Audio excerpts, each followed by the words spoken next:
Good morning, good afternoon, and good evening to all of you. We are absolutely delighted to have you with us for the second part of the webinar on care beyond institutionalization. I am Sister Niluka Pereira, the coordinator of Catholic Care for Children International. My great pleasure to welcome you to this very important conversation on care beyond institutionalization. For those of you who are new to UISG Catholic Care for Children International, I would like to tell you briefly what CCCI is all about. CCCI is the most recent initiative of the UISG, started in 2020, that aims to support religious, especially women religious, to read the signs of the times and provide the best care possible for children. So CCCI invites religious work in the care sector to be part of the Catholic Care for Children movement, which strongly believes that children grow best nurtured by the love and care of families. Together, we strive to make family care the globally recognized best practice for meeting the needs of the orphan and vulnerable children. So in our first webinar held last November, we tried to understand why we need to change from providing institutional care to family-based care, giving special focus to the three pillars of Catholic Care for Children movement. Today, we are going to listen to three other speakers who will share with us what it means by continuum of care, care reform, and how we could move from providing institutional care to family-based care. The speakers of today are very special people because all three of them are very much involved in different ways in the process of care reform in the Catholic Care for Children movement. A warm welcome to Dr. Janastic Vikirise, Senior Lecturer in the Department of Social Work and Social Administration, Makerere University, Uganda. Sister Euphrasia Masika, National Program Director of Catholic Care for Children Movement in Uganda. And Sister Delvin Mukwana, Program Manager of Catholic Care for Children Movement, Kenya. We are very privileged to have three of you with us today. So let's begin our program by invoking God's blessings upon us. Let's remind ourselves that we are in God's presence. This is a special moment as we take time to look at our ministries, because so much is falling apart, so much is in movement. Therefore, it is an opportune time to look again at what is really essential and what is now being invited us in light of the calls of our time. What is now being invited of us? Certainly, we are being asked to awaken our religious imagination. Our charisms and the signs of the times give us direction for the answers to our questions of what are we to do and how.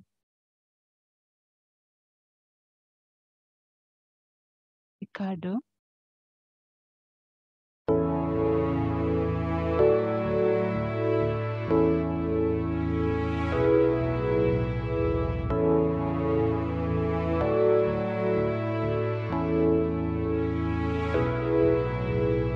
Who can separate us now?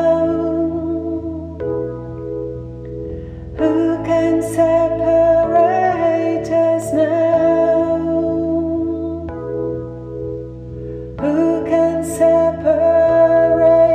us now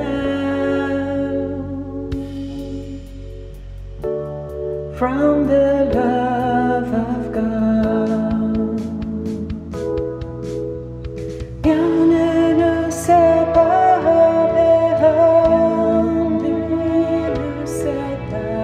rien ne nous séparera,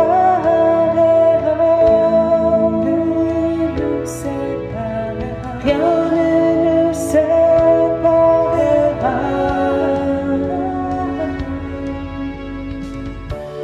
de l'amour de Dieu.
Now I invite Sister Patricia Murray, the Executive Secretary of UISG, to take the floor.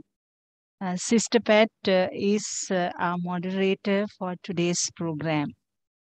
Sister Pat, over to you. Thank you very much, Sister Naluka. It's my great pleasure to moderate today and to follow on from that beautiful prayer experience. Nothing separates us from the love of God.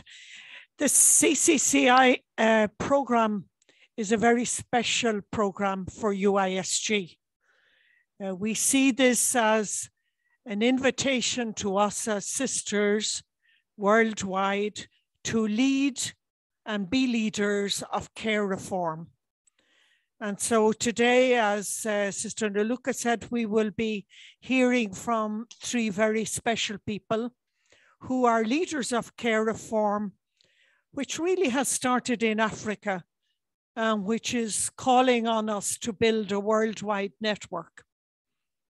I think all of us know we have learned from our past failures, particularly in institutional care, and we are reading the signs of the times and also being aware of the changes that are happening within this sector at a global level. So today I moderate these three excellent speakers. I ask you while you're listening to take notes on what really strikes you so that we can have a rich question and answer session at the end. And just to say, I will be quite firm about time.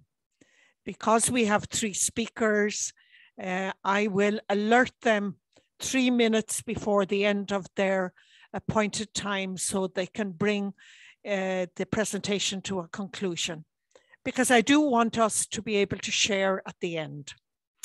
So our first speaker today is Dr. Genestic Twikikirizi, who's a senior lecturer in the Department of Social Work and Social Administration in Makerere University in Uganda. Dr. Genestic holds a PhD in social work and social development, Prior to her teaching and research career, she worked as a child development analyst with Compassion International Uganda. She has researched and published widely in the areas of child care, child protection, professional social work in Africa, and indigenization of social work, gender, and children's rights. Dr. Janestic provides consultancy services to child-focused organizations to strengthen their work. She has worked closely with the Association of Religious in Uganda in their childcare efforts at reform since 2015. And she's currently co-leading efforts to transition Catholic childcare programs from institutional to community-based care. And since 2017, Dr. Janestic has been supporting Catholic relief services for children in their efforts to strengthen child protection systems in Uganda. So I know that Dr. Janestic will help us to understand what is the continuum of care for children and how it is linked to alternative care. So we welcome your presentation, Dr. Janestic.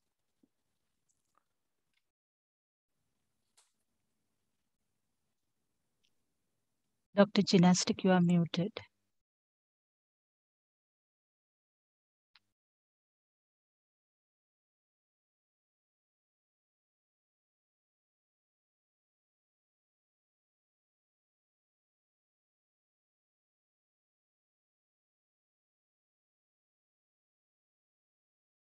Can you tell Ricardo?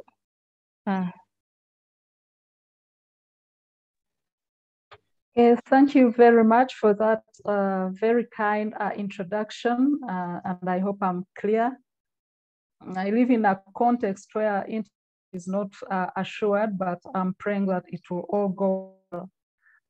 I'm so happy to be here once again and to meet faces that I know, Sister Pat, glad to meet you again, Sister Niluka and others, and to move forward this conversation. Please allow me to share my screen in a moment and then begin this conversation.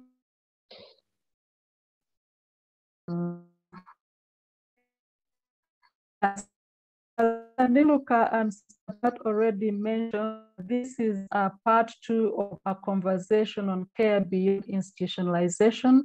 And I'm sure that I'm hoping that many of you attended the previous sessions where the rationale for childcare reform and family-based care of children has been explained. And so today's presentation will elaborate the concept of the continuum of care within the alternative care framework and in general childcare reform. The Catholic Care for Children International is committed a continuum of care that prioritizes family-based care, as well as the highest quality of care for children separated from their families. The CCCI Charter signed in 2020 states that if families are in distress, provide support to prevent separation of children. If separation occurs, see that children are reunited with families or placed in permanent family-like settings. If alternative residential care is necessary, ensure care is of the highest quality and shortest duration possible. This commitment is based on international norms as reflected in the United Nations Convention on the Rights of the Child and the United Nations Guidelines for the Alternative Care of Children. Secondly, it's based on what social science research has taught us in terms of what's best for children, as well as the Bible mandates and the Catholic social teaching regarding the importance of children growing up in families. So the key questions that will be answered in this presentation include the following. What is a continuum of care? what are principles of the continuum of care? What does this continuum of care constitute? What is gatekeeping in the context of a continuum of care or alternative care? And how can we prevent separation of children from families through family strengthening? Care reform. Care reform is being discussed at an international level in a particular sort of context, you know, and this context is emphasizing providing the highest quality of care to children, you know, under our care. And the International Framework for Care Reform suggests 4 key interrelated components or elements. One is to strengthen the capacity of parents and families to care for children based on the fact that family is the best place for children to grow from. And secondly, in family strengthening, to prevent child-family separation, reintegrate children into safe and nurturing families, and provide a continuum of appropriate alternative care options. So when we talk about alternative care, we are talking about the kind of care provided to children without parental care. Strengthening the family to prevent separation is the #1 priority for the care of children. Alternative forms of care are considered when this is absolutely impossible or in the best interest of the child. The range of care options available to care for children that have been deprived of parental care is what is described as the continuum of care. And I hope I'm being very clear there about the relationship between alternative care and the continuum of care. Alternative care is what you provide, you know, to children that have been separated, you know, from their parents or from their families. And this care is provided along a continuum. The options available occur on a continuum beginning from the family. So how do we define the continuum of care? It's simply a depiction of a range of care options in order of priority, emphasizing the importance of family-based care. I came up with a generic illustration to just elaborate more on what I'm talking about the continuum of care. And if you look at your screens, you see that this continuum of care can be broadly categorized into three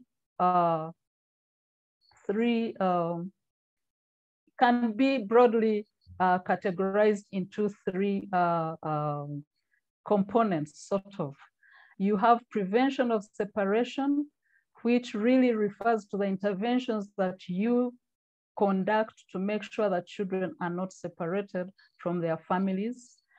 But in case separation occurs, then you have another phase, which is emergency response. And then finally, there's long-term family-oriented care.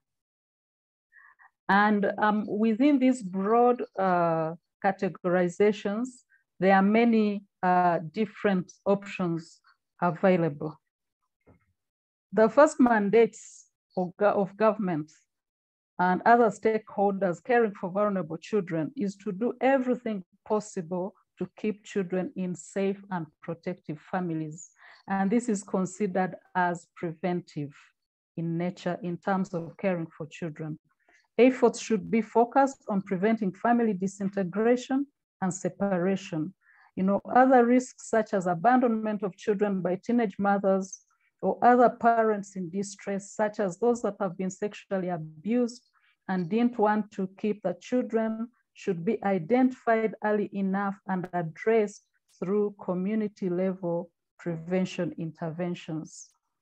But in case of inevitable separation, there are several options that can be considered for emergency response.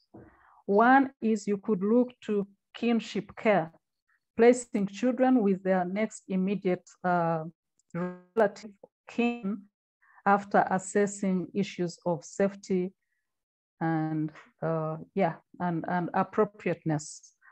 And then next option is short-term foster care with somebody who is not necessarily related to this person, or they could be related, but it's under a foster arrangement, which requires some bit of, law and adequate preparation for this foster carer. But this is also considered emergency because you're just concerned about the safety and the needs of this child as you work on tracing for the birth family and working on reintegration. Another option could be respite or transitional care in an approved home. Along these options, the priority still is, can we trace and try and reintegrate this child to their family? But in case that is not possible, then there are long-term family-oriented care options that you consider. Still, number one should be long-term kinship care, where the child is placed on a long-term basis within the kinship. Our Muslim brothers also have what is called kafala. And I think the difference here between these options and foster care is that these are more contextualized and do not require, elaborate legal procedures. And then if this is not possible, what is next considered is domestic adoption and then inter-country adoption. These two require legal procedures that you have to follow. And inter-country adoption, what I wanted to comment on it, is that both adoption generally is sort of long-term and very difficult to reverse. So it has to be considered very, very carefully and with thorough assessments, because a child who is adopted becomes a permanent member of that family, has equal rights, and it's extremely difficult, to reverse it. And inter-country adoption, why it comes after domestic adoption, is, the risks of trafficking, for example, but most importantly, the challenges involved in monitoring and follow-up by professional social workers to see that everything is going well with this child. And then finally, institutional care, long-term institutional care is presented in this continuum of care as an option of last resort because of the risks and the threats that have been elaborated previously. The Catholic Care for Children has come up, I think with support from GHR, came up with a simplified continuum of care that I wanted to present after presenting the generic one. And as you can see, institutional care is discouraged, and the preferred goal is a safe and loving family. Talking about permanency, but in a family or family-like environment. When considering the continuum of care, there are two core principles that should guide decision-making. Principle number one is the principle of necessity, and principle number two is the principle of suitability. The principle of necessity aims to prevent the need for unnecessary alternative care and promote parental care by asking an important question: is alternative care genuinely needed? If the child does need alternative care, then the principle of suitability and appropriateness comes into play. Suitability asks the question, does the alternative care meet the best interest of the child? And secondly, is it provided in a way that meets minimum quality standards for safety and development of the child? The suitability principle must not be generalized, but should be assessed on a case-by-case basis. The determination of the best interest of the child takes into account the individual child's situation and personal characteristics, and identifies the forms of care that assures stability in the child's life. The appropriateness principle requires that different care options are assessed and that the options selected meet minimum standards and the needs of the child, such as protection and access to basic services, including education and health, as well as the staffing and capacity of caregivers. Priority should be given again to family and community-based solutions. And this is very, very critical for young children under the age of 3. The UN guidelines emphasize the importance of ensuring that all decisions concerning alternative care take full account of the desirability in principle of maintaining the child as close as possible to his or her habitual place of residence in order to facilitate contact and potential reintegration with his or her family and to minimize disruption of his or her educational, cultural, and social life. So in this regard, there are other important points to note or principles to guide your decision-making along this continuum of care. One is stability and permanency. This is related to the risk, for example, if you place a child in foster care, you ask yourself, is there stability? Because there have been so many instances globally where a child moves from one foster parent to another, and there's no permanency. And under those circumstances, the child's mental health and physical health and generally well-being is affected by lack of stability and lack of permanency. Another important consideration is to keep siblings together, extremely important. And then also recognition of formal care and informal care by relatives and others as valuable care options. So we cannot ignore informal care. Again, the guidelines, the global guidelines and our own ccci, protocols consider institutional care as a last resort. There's a concept called gatekeeping in the continuum of care and in alternative care.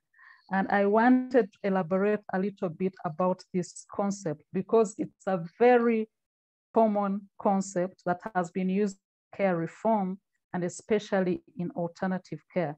Gatekeeping is basically the process of assessing whether alternative care is necessary and appropriate and what form of alternative care is best given an individual child's particular situation. So in simple terms, gatekeeping is taking appropriate decisions at every stage to make sure that children do not end care unnecessarily, and those that are in care actually can get out appropriately and as suitably as possible. So gatekeeping involves vetting all potential admissions to formal alternative care and not just residential care, and ensuring that all safe and available options for family and community-based care have been considered before placing children in residential care. And 3, it involves placing children in alternative care when it's absolutely necessary. And finally, it involves, in quotation marks, opening gates for children to exit the formal care system. Successful gatekeeping involves several important elements. One is comprehensive assessments, examining the problem and the situation from different dimensions, gathering enough evidence, evaluate progress and outcomes, and assessing the effectiveness of different plans of action for this particular child.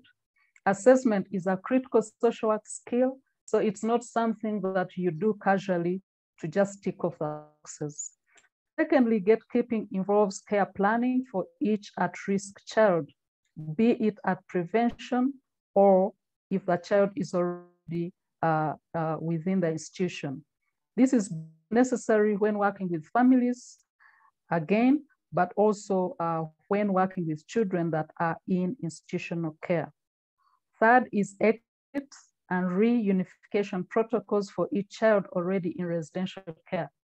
And maybe we shall hear from our sisters, Sister Euphrasia from Uganda, that they had to go through this process where each child in institutional care has a reunification protocol and a case plan as best practice, so that those whose families easily be traced are quickly, taken through the reunification process. In other words, the gate is open for them to go and be reunited with their families.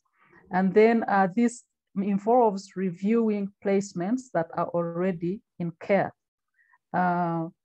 Another important element is robust data management systems to support evidence-based decision-making, because we said gatekeeping is about making decisions at every stage and every step of the way.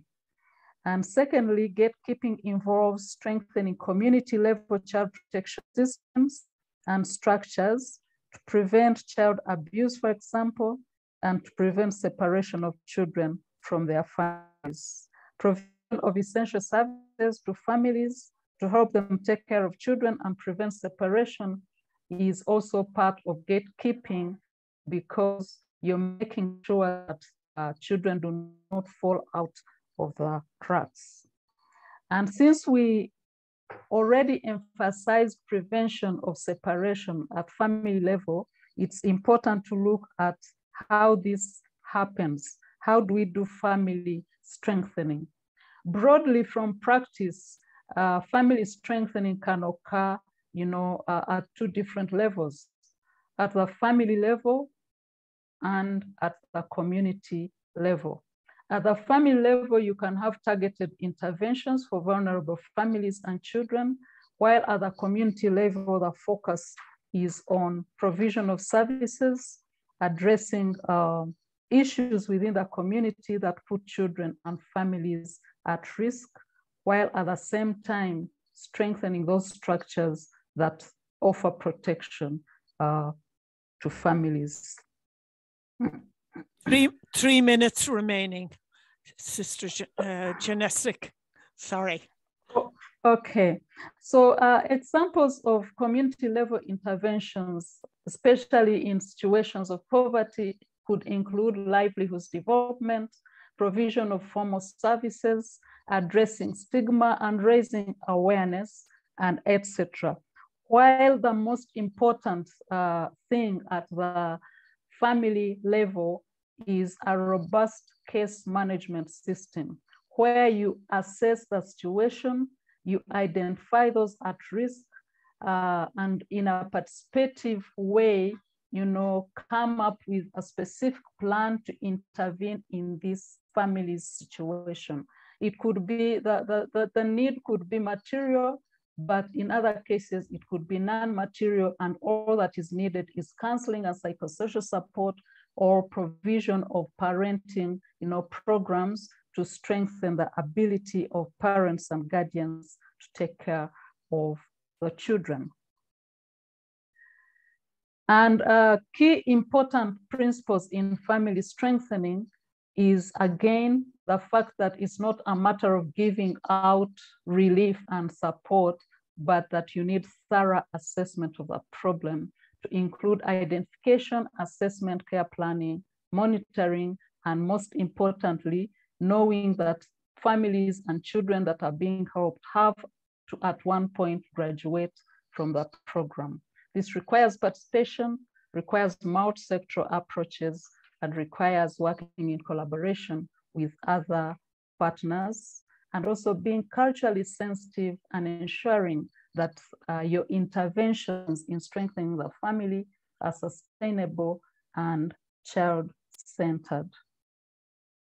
So to conclude, care through birth families is desirable and should be protected and enhanced through ministering to and strengthening families. However, separation from birth families is sometimes inevitable. That's why we talk about alternative care. The alternative care framework spells out a continuum of care that uncompromisingly prioritizes family-based care. The continuum of care is undergirded by certain universal principles that we've looked at and offers different options, but the specific decisions along this continuum can be adapted according to your various contexts. Thank you very much. Dr. Janestic, can I thank you for a masterful presentation. Several have asked if they may have the slides, and we would be very happy to share them with our participants, because I think all the elements you have outlined there need careful reflection.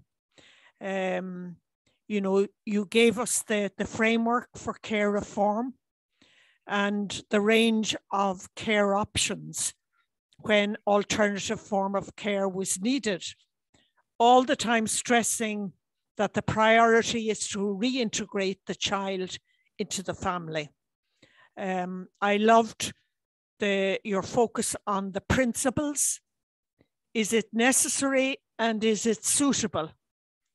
And again, emphasizing gatekeeping in care reform, which you said beautifully is making decisions at every stage and evaluating those decisions continually.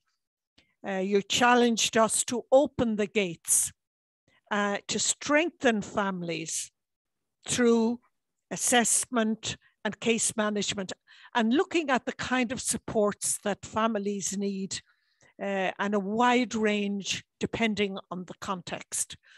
So I'm very grateful. It's excellent. I see people here in the chat saying, thank you so much for the input. Excellent presentation, very child-centered. So there's great appreciation. So the slides, excuse me, will be made available. If you have questions for Dr. Janestic, just note them, and we will come back to them at the final in the open forum when we have a question and answer session. So now we move to our second speaker, who is Sister Euphrasia Masika, who will have 15 minutes for her presentation. And she belongs to the Religious Institute of the Daughters of St. Therese of the Child Jesus.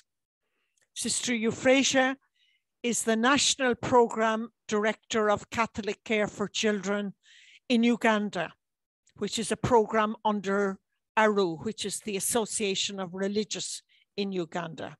So she coordinates the work of religious who are sisters and brothers who have the charism of care for vulnerable children in institutions. And with the introduction of care reforms, the focus now is to transition to family or family-like community or community care.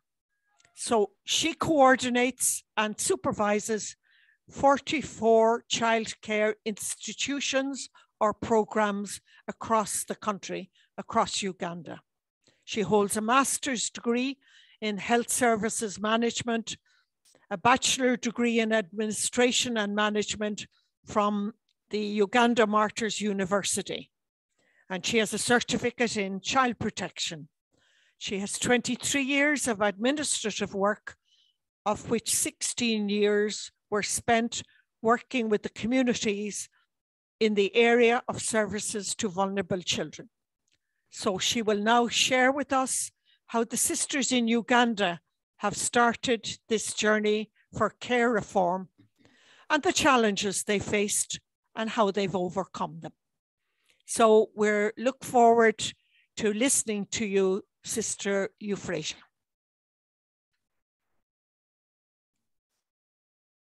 Over to you, Sister Niluka. Please, can you share the second slide? Welcome to the presentation of Sister Euphrasia Masika from the Association of the Religious in Uganda, and who is the Director for Catholic Care for Children in Uganda, whose goal is to strengthen religious institutes in the expression of their charisms, with the religious becoming champions of child care reform and improving outcomes for children living outside of family care or are at the verge of separation. And these are orphans and vulnerable children. I thank the organizers for inviting me to be among the guest speakers of the day and to share with you how sisters have responded to care reform in Uganda. The Association of the Religious in Uganda has 117 institutes, of which 17 institutes is directly in line with care for orphans and vulnerable children. And we provide care through 44 child care institutions or programs under the following categories of children. We care for double or single orphaned from 0 to 18 years of age. We care for disabled children, especially those neglected or rejected by their families. We care for physically or mentally challenged children. We care for the visually impaired, the dumb and deaf, and we care for children of imprisoned women. But over time, there were no formal structures to manage the above. Next. And so, the Association of the Religious of Uganda have had to think of a program that will help the sisters to work towards care reforms. And this program is the Catholic Care for Children in Uganda, which was born in 2015 through a conversation that was held between the Secretary General of the Association of the Religious of Uganda by then, by the names of Sister Margaret Kubanze and Kathleen Mahoney from GHR Foundation in USA. And the conversation was about that sisters would become champions of child protection and care reforms in Uganda. The program, which is a sister-led, parism-driven movement that ensures children grow up in safe, loving families. And so why did the sisters had to respond to care reforms in Uganda? The sisters had no alternative, but they had to comply with legal and policy frameworks. In the years from 2012, 2013, up to 2016, there were laws that were enacted in the country and which were urging all caregivers to go de-institutionalization. It was not only national, but also international. So it was a shift in the care of children. Internationally, we have the UN Universal Declaration of Human Rights. We have the UN Convention of the Rights of the Child. We have the African Charter on Rights and Welfare of the Child. And nationally in Uganda, we have the Constitution of the Republic of Uganda of 1995, Article 34. We have the Children Act that was amended in 2016. We have the National Alternative Care Framework and approved home rules. So all these give policies and guidelines on how those in child care should take care of children and aiming at de-institutionalization. So the sisters had to comply to all this. The second reason why sisters had to respond to care reforms is that in 2015, a baseline study was conducted. And so the sisters was responding to filling the gaps established in this study. Next. And the findings of the baseline study that was made among the sisters revealed, among others, that while the sisters were doing a good job of taking care of the children, but each religious institute was taking care of vulnerable children in its own way, not following the best practices as mentioned in the laws, in the policies. Secondly, sisters were running these child care institutions with minimal standards because they were not being guided by any law. Thirdly, sisters needed adequate knowledge and skills in social work and child protection take care of the vulnerable children. Also, there were minimal response to the emerging legal frameworks in the child protection and safeguarding sector. And lastly, there had been a very sharp increase in the number of orphanages from about 36 to 600 in 20 years. So there were so many orphanages being, created, established everywhere. And hence there was a need for child care reform. So what did the sisters really do in the care reform? What actions did they do? In the first place, I must mention that the features of care reform, which include the laws, policies, guidelines, with regard to deinstitutionalization, were a shock to the sisters. They were not expecting to hear of deinstitutionalization because some residential child care institutions had been in existence for more than 30 years. Some having more than 100 children. So you can imagine, you have been in existence, you have children, you think you are doing good for them. All of a sudden they say, take them back to their families. So it was a shock to them. Secondly, there was also fear. The sisters feared that their charism for care of children was being compromised. Why do you take children away from us? This is our charism. And hence an implied resistance. Some sisters, did not take it wholesale. There was a kind of resistance. And so what next? When this kind of resistance showed up, the Association of the Religious in Uganda had to come in. They spearheaded the move towards care reform by doing the following. One, first, they created an office, which is for Catholic care for children in Uganda. This office, the staff would run the program and ensure that sisters comply with the government laws and policies that I mentioned first. So the work of this staff is to make sure that the sisters, comply. Secondly, the Association of the Religious in Uganda entered into partnership with the GHR Foundation for resource support. You will come to learn that is really costly. And so we needed support from international bodies.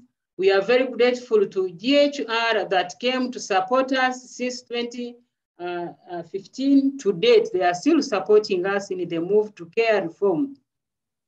Thirdly, the sisters started by mapping religious institutes whose charisms were in line with the care of children and registered them. Because there were many, so they were particular for those institutes that whose charism were to care for the children. And those that were registered with the association were 7 babies' homes, 8 children's homes, 4 rehabilitation centers, 8 community-based programs, and 17 schools with annex of children with disabilities, visual impairment, dumb, and deaf, giving us a total of 44 child care institutions. Now that we had known the child care institutions, we needed to communicate to them about the care reforms that were at table. And we had to go for the key stakeholders. Those are the superiors general and bishops, because these are the owners of those child care institutions. They are the founders. So the sisters had to communicate to them. They had to invite them for workshops. And this photo shows one of those gatherings where bishops, priests, and superiors generals had to gather, and people like Dr. Genestic and other members had to come and share with them what care reform is all about. And so, having listened to different speakers, they gave us a blessing to go ahead. So when we had a blessing from the owners of the child care institutions, we had to think of a guide. Thus, the sisters participated and facilitated the development of the child protection policy to guide the implementation phase. We needed a reference. And so this is an example of our child protection policy that is guiding us in the implementation phase. Next. In addition, sisters had to embark on rigorous sensitization of the staff. At the child care institutions, we had to go down to each institution, talk to them about the legal framework and its implications on non-compliance, because we had to win their hearts, to the new norm of how do we care for children within the legal framework. After sensitizing the staff at the child care, we had to go into capacity building. For short term, sisters were trained in child protection and safeguarding. You can see some of the administrators, social workers from the child care institutions posing at the headquarters of the Association of the Religious in Uganda after receiving certificates, after being trained in child protection. This was short term, like 2 to 3 weeks kind of training. And then we had to embark on long-term training of sisters. About 86 sisters have been trained in social work, child protection, case management, counseling, physiotherapy, at levels of diploma, bachelor's, and master's degree, because we needed the skills to take care of those children. Another step was to have our institutions obtain certificates of registration, legalizing them to operate, because now we are not working on our own.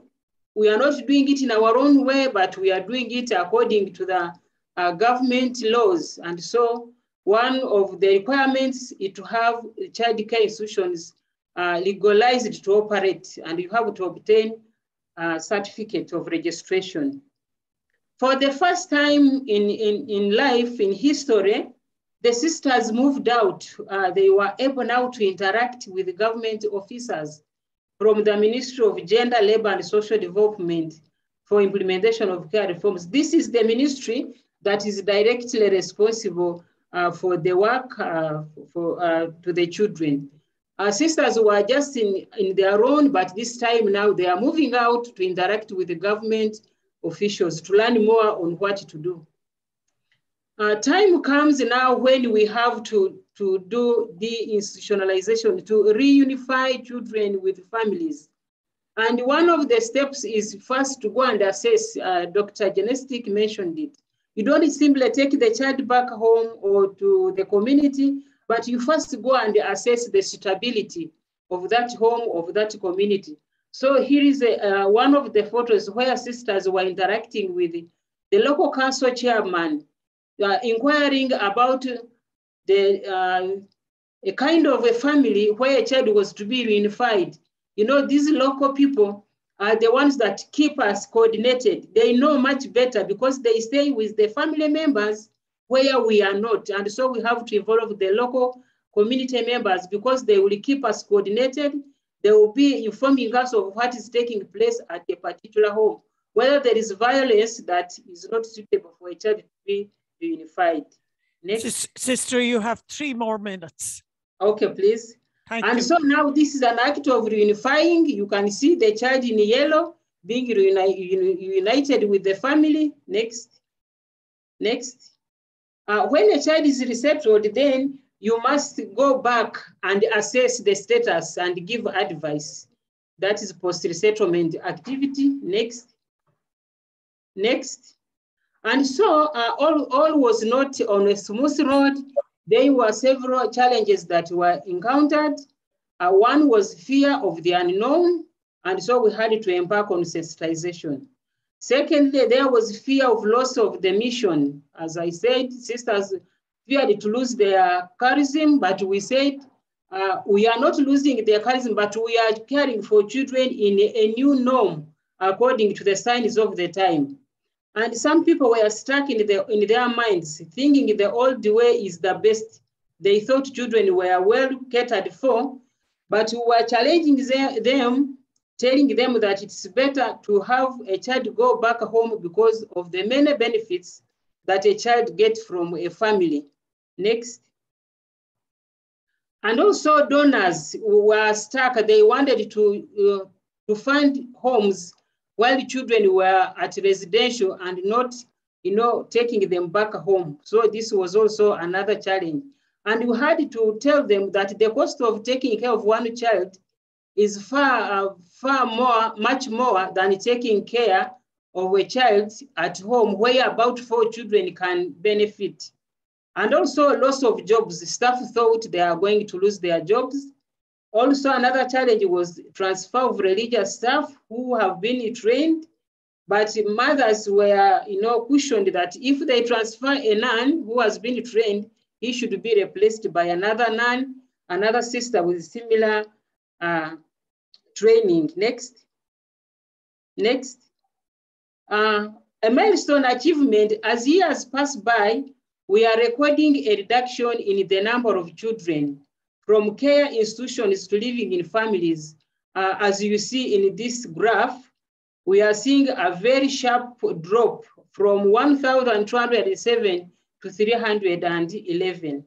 Next. In conclusion, referring to the above slide, we are saying that care reform is possible. However, it is a gradual process, costly in terms of funding for family tracing, assessment, bonding, resettlement, and post-resettlement. This is the reason we, under Catholic Care for Children in Uganda, exist, and we are committed to the goals that 100% of child care institutions become only for emergency and transitory in nature, and that there will be a family for every child. We are all invited to champion the cause of child protection and safeguarding. And I thank you for listening. Sister Euphrasia, thank you for a wonderful overview of what you and the sisters in Uganda have done in these past 6 years. The process of institutionalization, as you said, was driven in the beginning by legal and policy frameworks, but it's very clear that you began to reassess your ministries in the light of your charisms, and to see that your charisms were asking you also to participate in this change. You were very honest in your presentation because you said it was a shock to the system. It produced fear and resistance, but the key role that your office has played in educating people, in mapping, in developing partnerships, in speaking with the stakeholders, in capacity building, and also in particularly, I think, in capacity building. You've shown a very imaginative way forward. And you have said that you have been helped by a foundation, GHR. So it's clear that we have to look for other partners to help us move, but those partners do exist. So I'm sure people will have questions to ask you at the end. So we're very grateful for a very lively and very informative presentation. Thank you, Sister Euphrasia. You're welcome.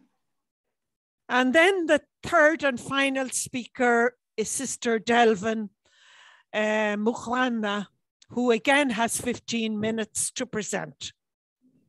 She's a member of the Daughters of the Heart of Mary. She's the program manager for the Association of Sisterhoods of Kenya, and she's responsible for Catholic care for children in Kenya. She coordinates initiatives in 25 Catholic dioceses of Kenya and supports congregations with the charism of care. And she's supporting them so that they embrace holistic, family and community-based care for children and promoting child protection in order to strengthen families and deinstitutionalize children from charitable care institutions. Sister Delvin has a bachelor's degree in development studies from Catholic University of Eastern Africa, a diploma in social work and community development from Marist International University, and is currently finalizing her thesis in project planning and management from the Catholic University of Eastern Africa. So Sister Delvin is going to share with us what are the strategies being utilized by the religious in Kenya on their journey towards care reform, and how have they achieved their goals. So you're most welcome, Sister Delvin, and we look forward to your presentation. Again, I will alert you 3 minutes before the end of the time, so we have time for questions. Thank you very much indeed. Thank you very much, Sister. And good morning, good afternoon, greetings, and Happy New Year to you all. It's with joy and great honor to share with you what the Association of Sisters of Kenya is doing in terms of care reforms. And as all we know, Catholic Care for Children in Kenya program promotes holistic family and community-based care for children. I also wish to thank the organizers of this webinar who are tirelessly ensuring we agents of evangelization are aware of what is happening around the globe when it comes to care and the protection of the minors. And it's because as a family of goodwill, animated with faith, we want to walk this journey together. For us in Kenya, we are lucky because our government is at the forefront promoting care reforms that saw to the closure of some of care institutions that were out for profit making and not caring and protecting children. From the very year no care institution was allowed to renew certificate of registration, that is 2017 to 2021, that's last year. And it's only from last year, that's 2021, the government began to renew certificate of registrations with restrictions in place to ensure that charitable care institutions are temporal and transit centers for children to go back to their families or in alternative care. This has been the stand of the government and a call to all stakeholders in children's services, including all religious who have a charism of care. The Association of Sisters of Kenya Catholic Care for Children in Kenya program was born at a time when a lot of confusion in charitable care institutions, whether to close or to continue offering services to children, was being experienced. In May 2018, our executive team of AOSK met with Kathleen Mahoney and Daniel Loh from GHR Foundation and had a conversation on sisters' charism of care and care reforms. The conversation gave birth to Catholic Care for Children in Kenya, which has seen women religious through their national body AOSK lead the way for care reforms. And this is because many of the congregation have a charism of care. And we talk of 141 Catholic care institutions or charitable care institutions that are founded or run by sisters, priests, and dioceses. For AOSK Catholic Care for Children to achieve its goal of holistic family and community-based care for vulnerable children, we came up with some strategies that are helping us pursue care reforms championed by women religious with the charism of care. One, creating a synergy of care. The Association of Sisters of Care carried out its basic survey to help identify the number of Catholic institutions with care of children, where they are located and the type of vulnerability they were dealing with, and the state of those institutions, whether they were operating within minimum standards of care. The Catholic Care for Children invited all superiors who included general superiors, provincial superiors, regional superiors, together with like-minded organizations to present the findings and to plan for the way forward for care reforms within the congregations under the Association of Sisters of Kenya. It was a 2-day workshop that was meant to change the heart and mind of our congregational superiors. And yes, indeed, it did. This was so because without the blessing of superiors, there is nothing that can be done with sisters. This confirms to us that there is no way change can take place if the hearts and minds of people is not converted. Our second strategy, we developed a child protection policy. And it's because this was to support, we got support from GHR Foundation, and who are our funding partners, and who are able to help us develop a child protection policy for the entire association. This was to help us or help sisters operate within legal framework, which had been done by a few congregations by that time. The policy was developed in a way to include all congregations and all affiliated parties to the Association of Sisters of Kenya. This was to help the congregations that had not developed their child protection policy. And so far, 24 congregations were helped to develop their policy by CCK program. These congregations were with charitable care institutions, and imagine they had no legal framework in place. Another strategy that we embarked on was bringing the administrators of Catholic charitable care institutions together. These are sisters who are administrators and social workers at the same time. This saw to the sharing of the challenges, the state or situation of Catholic care institutions, and the way forward towards care reforms as a family or as a movement.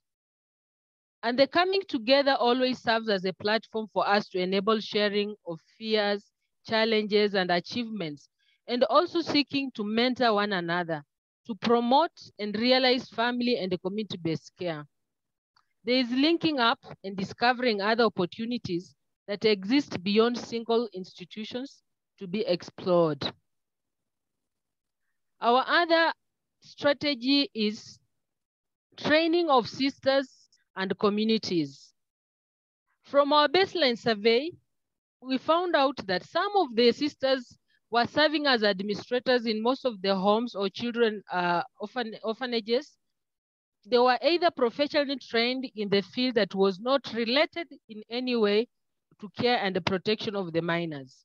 Among them, few were trained as social workers, and a majority had not trained in any field of profession, just serving and responding to their charism of care by the virtue of the vow of obedience they live. Looking at the demands of the government and the church, as well as dynamics of the world that calls every stakeholder to embrace care reforms. So far, we have registered 39 sisters for social work at the Catholic University of Eastern Africa, and 24 were trained in integrative psychospiritual counseling.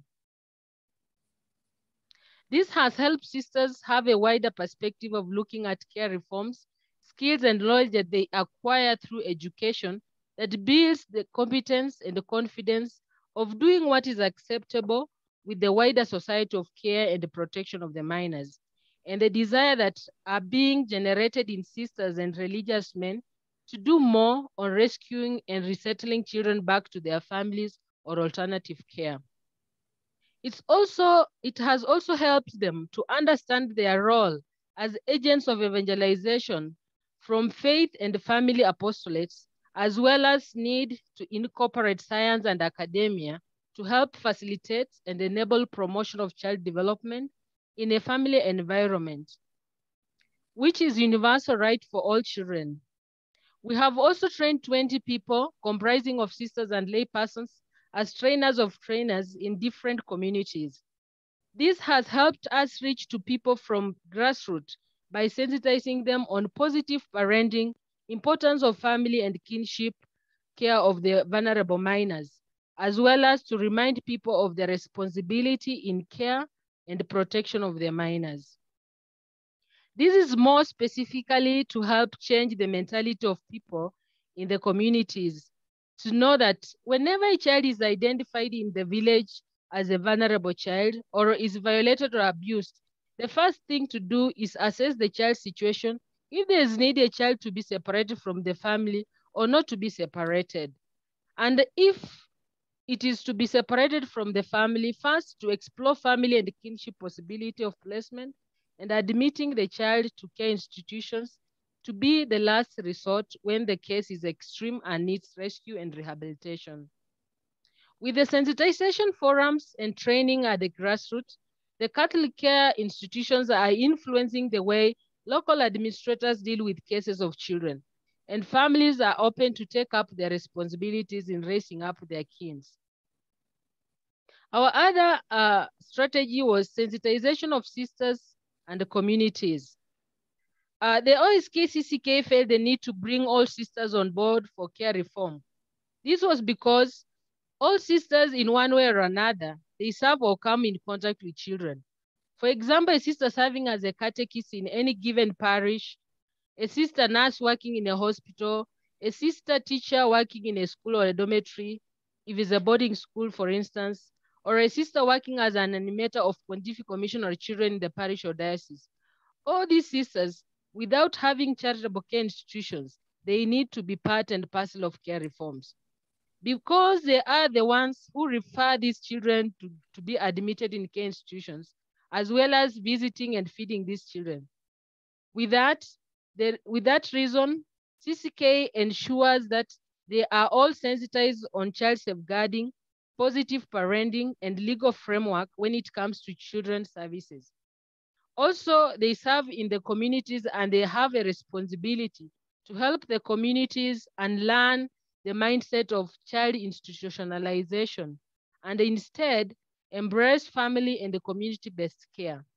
So far, AOSK CCK has reached 3,000 plus people from the communities, including children. Our other strategy is support visit to CCIs or charitable care institutions. The CCK staff have charitable care institution visit as one of their major activities and strategy to win and support the charitable care institutions, transit children and donors. The visit help in creating a rapport with the institutions, understanding where they are in terms of care reforms, to supervise if they are operating within minimum standards of care, if they are registered by the government or have a certificate of registration in that case, or are they renewed, and they are reintegrating children in good time without prolonging the stay of children in the institutions without good reasons. The visits also serve as an opportunity to share and learn with those working in the given institutions, and as well encourage them to embrace holistic family and the community-based care. And at present, we have been 3 minutes left, Sister Del. Thank you. We have been able to visit 54 out of 141 care institutions persons, and we are still visiting the rest. Another strategy is development of database for charitable care institutions, for promoting best practices in care institutions and assessing progress of reintegration of children from care institutions to families or alternative care. We developed an online database for all institutions under Catholic care where they can have proper documentation of children information. And using government-approved case management tools that we have incorporated in the system to facilitate proper management of children cases from admission to exit. The system also helps the social workers and administrators to prepare individual child care plans to facilitate sustainable reintegration of children, monitoring the progress of reintegration, planning for institution resources, and to mobilize for resources as well. At present, there are 78 out of 141 institutions that are registered and are using the online database for their case management and other important decisions to ensure proper care and the protection of the children. Resource mobilization and donor transitioning. Though it is still at piloting stage, GHR Foundation has facilitated linking us with many actors in care reform, and one of them is Makeba Farm that is now piloting with 2 institutions. And after a successful piloting, we are looking forward to have many others to come on board so that we have sustainable family strengthening, and these will help institutions that are taught and mentored on how to fundraise and transit with donors to support children. Another strategy is we have CCI to CCI support. For support, field supervision, and strengthening proper care and protection of children, we have come up with zoning the institution from the geographical locations, and this is meant to help them come together, discuss their success and challenges, and also to learn from each other the best practice. Networking, this has been our strong pillar in ensuring we seize opportunity from other actors in child care reforms, our first stakeholders being the government, linking up with the Ministry of Labor and Social Protection Department of Alternative Care and statutory institutions, which has also seen ccci participate in developing of child welfare program guidelines for the government. The last, child participation, ccci understands the importance of child space to participate in any decision concerning them. And that's why we have activities that target children to ensure that they are also sensitized on their rights, more specifically to grow in a family.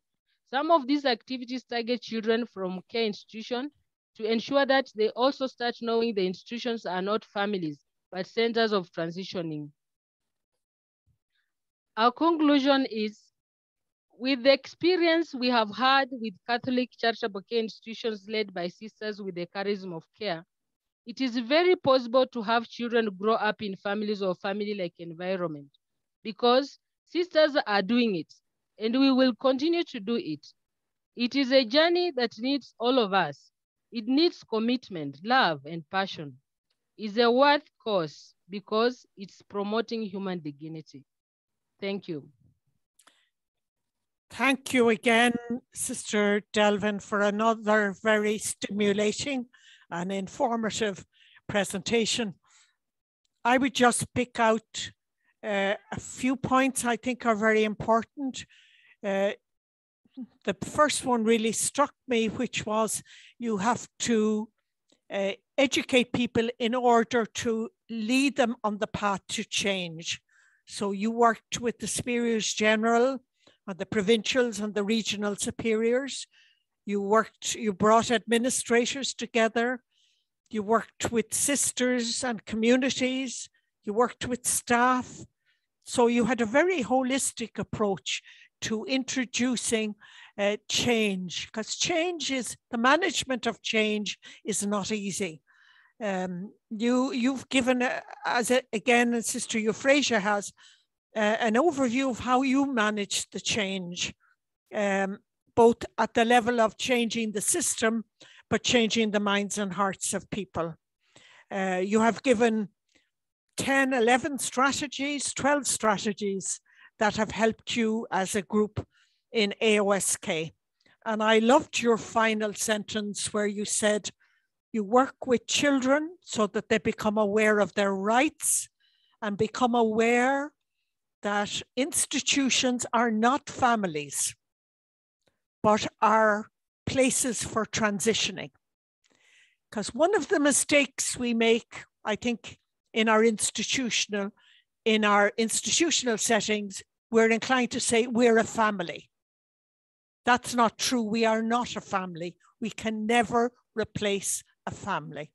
So there are many comments again to you in various languages, saying to you, thank you for a wonderful presentation, asking for the slides and for your text.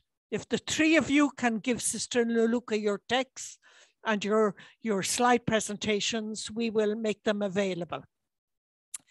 If you have any questions now, I'm inviting you to put them in the chat. We have 10 minutes for questions. So if you can put any question you have in the chat, we'll ask our presenters to respond.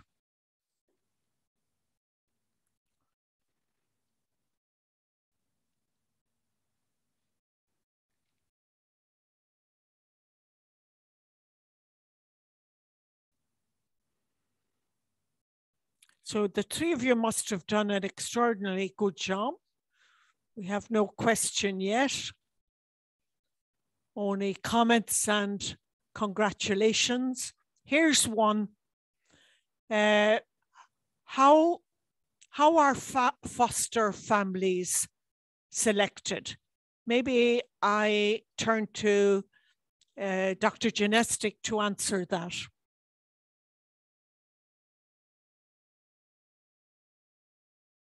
Sorry. Thank you very much for that question.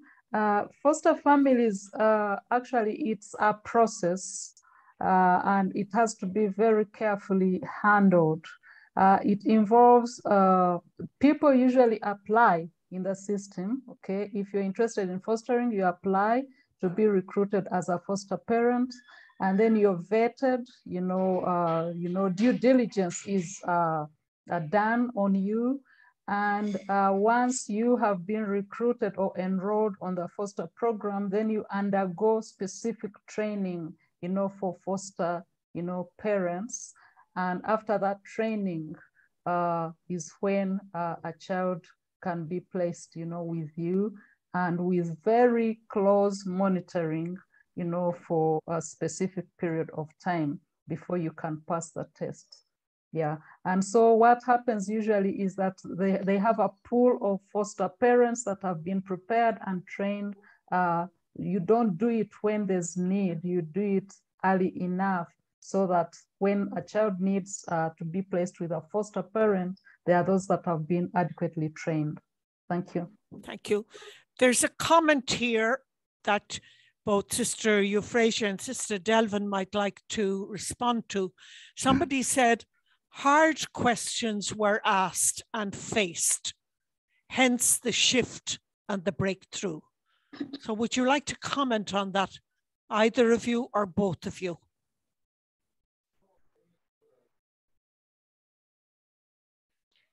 Yes, indeed, I'll come first. True, like as I had shared, the first thing we did was to bring the superiors together so that we can talk to them.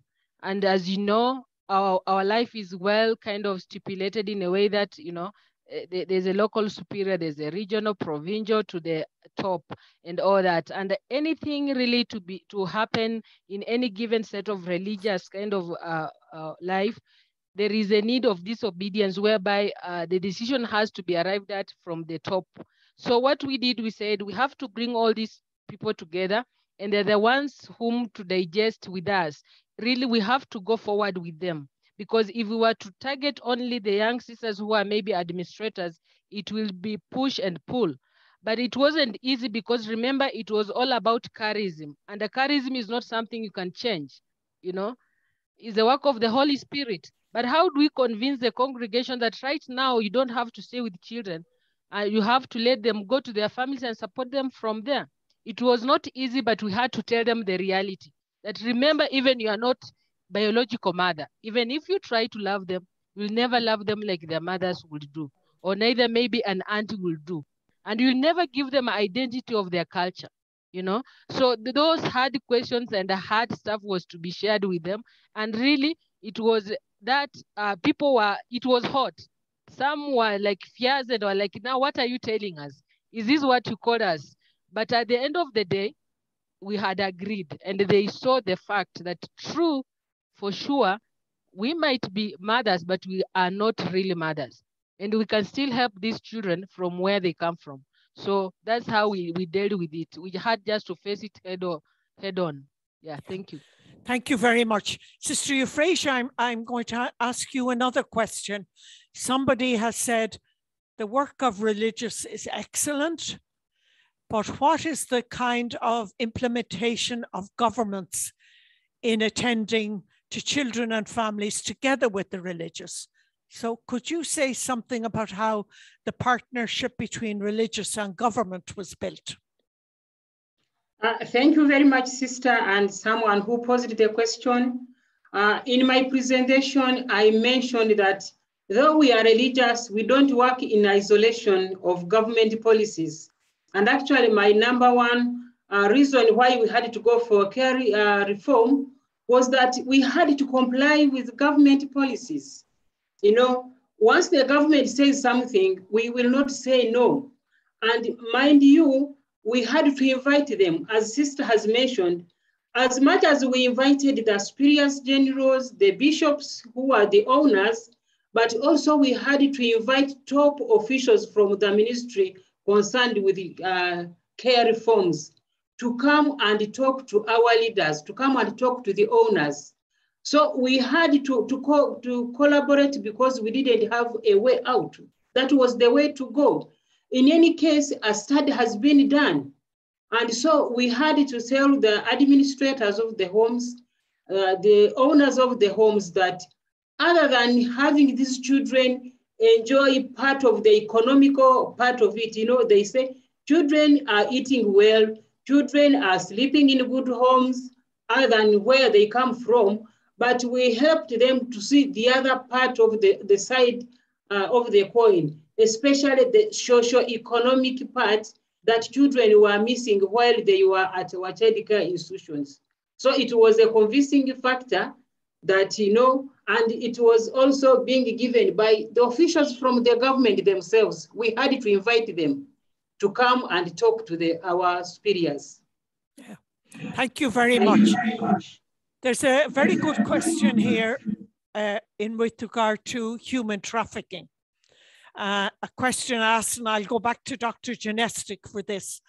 Girls that were rescued from human trafficking, what is the transition phase for those girls to be reintegrated given the trauma, or any child that has suffered trauma?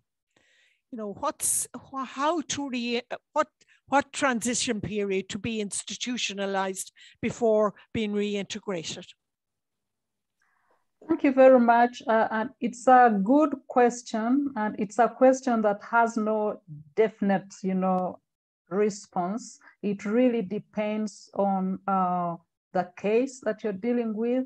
But I know, for example, an organization in Uganda where those girls or children spend up to 6 months, you know, of, you know, psychosocial support, skilling, you know, preparing the families and the community for, you know, to address trauma, and so that when they are reintegrated, you know, apart from dealing with their own traumas, the trauma is not added by the communities and families. So yes, it can be some substantial number of months, as long as the ultimate goal is to reintegrate them.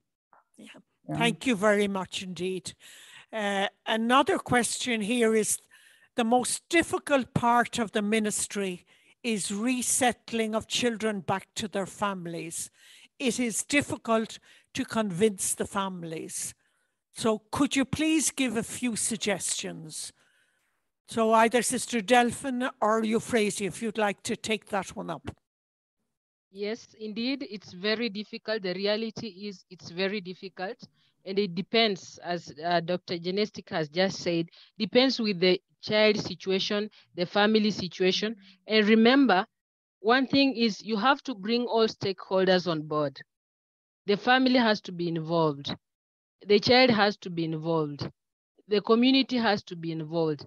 The administration, that's the government, has to be involved, from local to whichever, depending on your country, the way the laws are stipulated.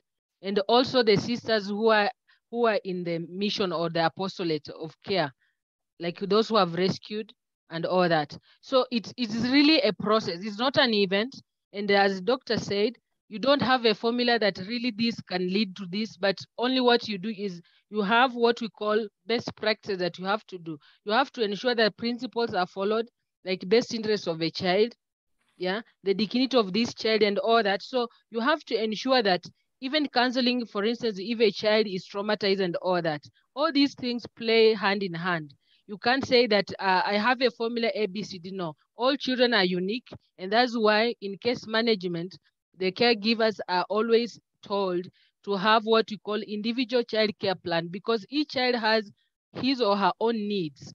Yeah, so it will not be the same for all children. And that's why you'll find some may be in rescue centers for maybe a week, 1 month, or a year, the rest, some 3 years. So it depends. But you have to follow a procedure that to ensure that everything you do is in the best interest of a child. It's not just a matter of taking this child back home, because you have also to prepare the family. Is the family ready? And somebody asked here, is adoption safe? That's why doctor talked of this vetting. There is a process. There are laws of each and every country when it comes to adoption. There's local adoption, international adoption, and all that. So it's not just you come in an institution and you are given a child and you adopt. No. It's a process. You have to be vetted, you have to be monitored and all that.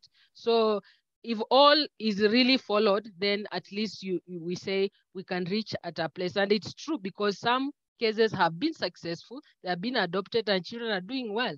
Why not go for adoption if at all kinship option is not there? Thank you. Thank you very much.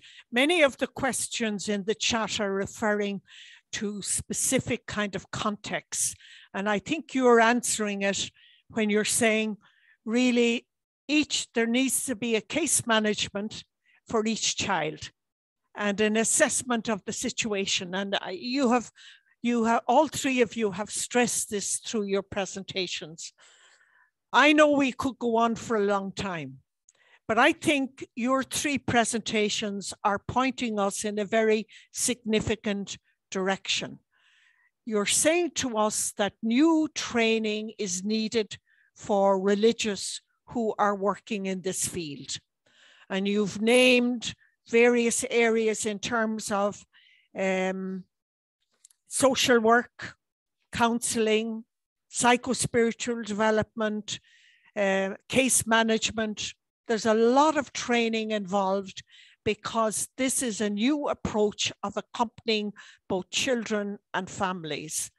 So in a way, part of my role at UISG is to speak with Superiors General and to outline to them the changes that are happening.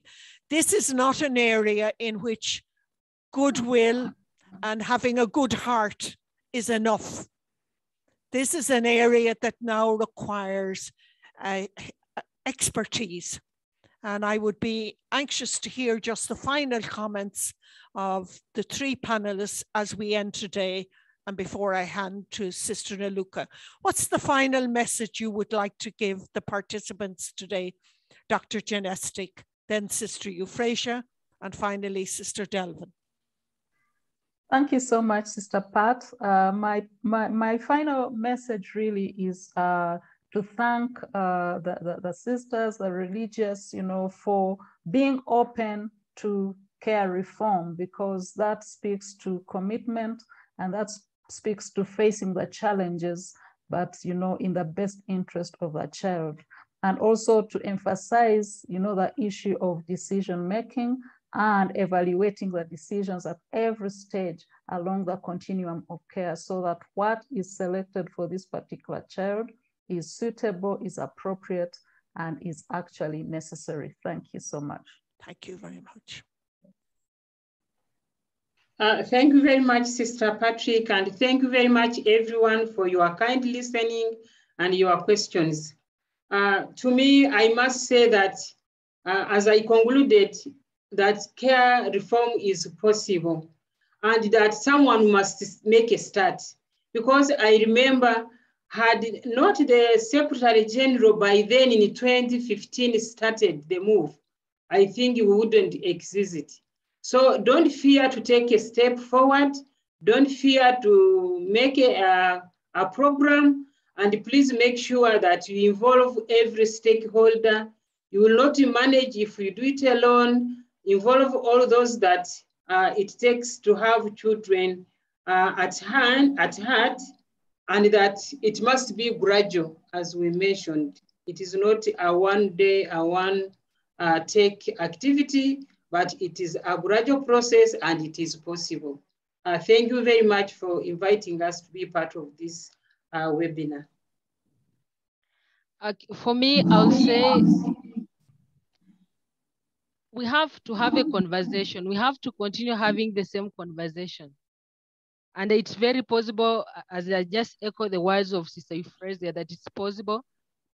People have begun it, they are doing it, we are doing it, And we have already started doing it because you are present here on this platform. So we are already moving. We are already doing something. So let's continue to remind each other, and let's have just this conversation, and let's involve everyone. All is possible. Thank you. There's a comment here that says, congratulations to the church and the religious in Uganda and Kenya. You are inspiring for all of us. With that, I would add, and with the support of professionals and experts like Dr. Genestic and others, we can go on this journey. The UISG, through its Catholic Care for Children International Office, led by Sister Naluka Pereira, is working in other countries to begin this process of care reform. And it is at that level that we offer training and formation for the sisters and the congregations who are involved. And so it's my pleasure to hand you now to Sister Naluka, who will say some final words as we end today. Thank you very much indeed. Thank you, Sister Pat, for your excellent moderation, as you do always. And thanks to the three speakers, excellent. And you inspired us very well. And we have come almost to the end of part 2 of our program today. We know giving information in 2 webinars may not be sufficient for most of us to learn what continuum of care or care reform is all about. Therefore, CCCI's plan for the future is to organize an online training program for religious who really desire to shift their methodologies from providing institutional care to family-based care. Once we are all set to proceed, we will provide the necessary information through the Superiors General and through our social media. One request from us, we would like to have your feedback on today's webinar. You will be receiving a link on your email with the evaluation form for you to complete and send to us. Your feedback is important for us to enhance our engagement with you. Therefore, kindly fill in the forms and send it to us. A special thank you to the pioneers of the CCC movement, our 3 speakers, Dr. Genestic, Sister Euphrasia, and Sister Delvin, for your invaluable contribution to this webinar and for inspiring all of us with your expertise and hands-on experiences. We value your commitment in furthering the vision of the CCC movement to have a family for every child. So thanks to all of you for joining with us today. See you all in our future webinars and training programs. Take care. God bless you.